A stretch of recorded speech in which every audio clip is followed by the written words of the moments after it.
Hello, good afternoon. My name is María José Bermúdez Martínez. I am 21 years old from Colombia.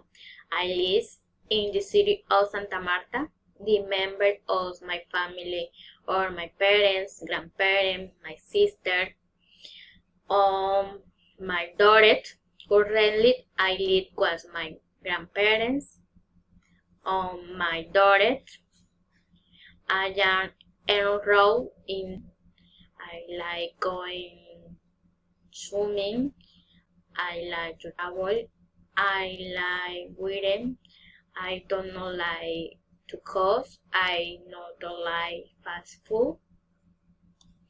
3 years ago, I was in Boyacá, Colombia, located in the center of the country, in the Andina region.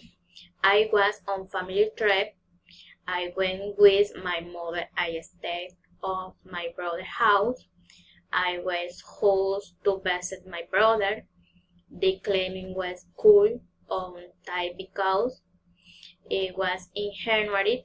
I seldom had the opportunity to know tourist places due to the cool. Stay for 2 weekends and could visit some tourist places during my last weekend visits the Lagoon Tota Bridge of Boyacá. My plans are to travel to Boyacá in December to visit my dad, which I haven't seen for 6 months. I plan to buy an apartment next year in the city of Valledupar. I plan to travel to Barranquilla next month for labor issues. Thank you.